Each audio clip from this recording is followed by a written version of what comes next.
नमस्कार। आज हम बात करने वाले हैं एक ऐसी जियोपॉलिटिकल दरार की जिसने समझिए कि पूरे वेस्टर्न अलायंस को हिलाकर रख दिया है। एक ऐसी सिचुएशन जहां अमेरिका अपने ही सबसे करीबी सबसे पुराने यूरोपियन दोस्तों के खिलाफ खड़ा हो गया है। सोचिए जरा, क्या होता है जब कोई देश अपना सबसे ताकतवर आर्थिक हथियार अपने ही दोस्तों पर चला दे। वो हथियार जिसके इस्तेमाल पर कभी आप तालियां बजाते थे जब वो दूसरों पर चलता था, अचानक वही हथियार आपकी तरफ घूम जाए।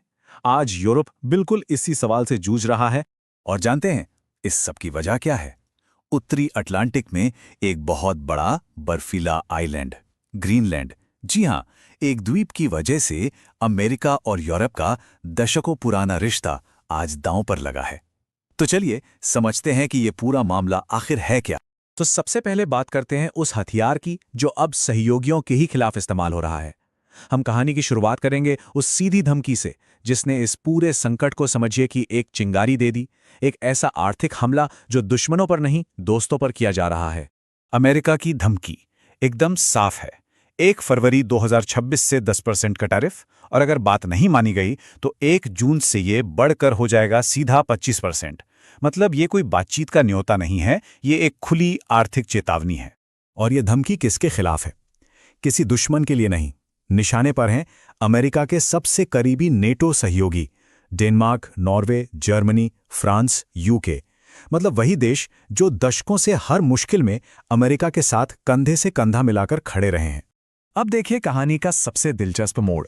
एक वक्त था जब यूरोप ने इसी बात पर जश्न मनाया था। विडंबना देखिए कि ज्यादा समय नहीं हुआ जब यही यूरोपीय देश अमेरिका की इसी टैरिफ वाली रणनीति के सबसे बड़े समर्थक हुआ करते थे। चलिए थोड़ा सा पीछे चलते हैं और देखते हैं कैसे।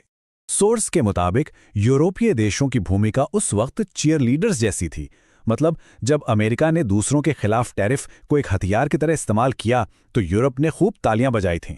शायद यूरोप को लगा कि ये आग सिर्फ दूसरों के घर तक ही रहेगी, चाहे वो रूस से तेल खरीदने पर भारत और चीन का मामला हो, या वेनेजुएला में मादुरो सरकार का, या फिर ईरान के न्यूक्लियर प्रोग्राम का। हर बार यूरोप बिना सवाल किए अमेरिका के साथ खड़ा रहा, पूरा समर्थन दिया।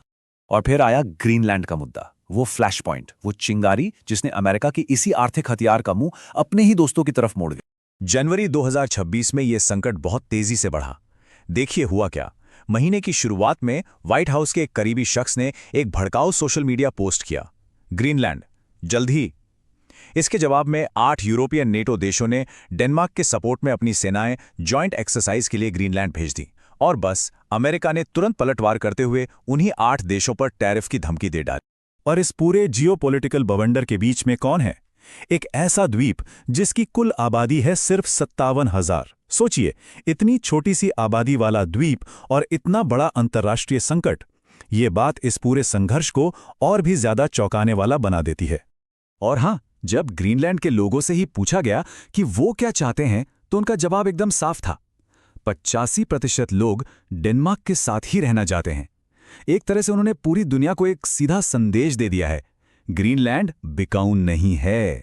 इस धमकी के जवाब में यूरोप ने कुछ ऐसा किया जो दशकों में नहीं देखा गया था।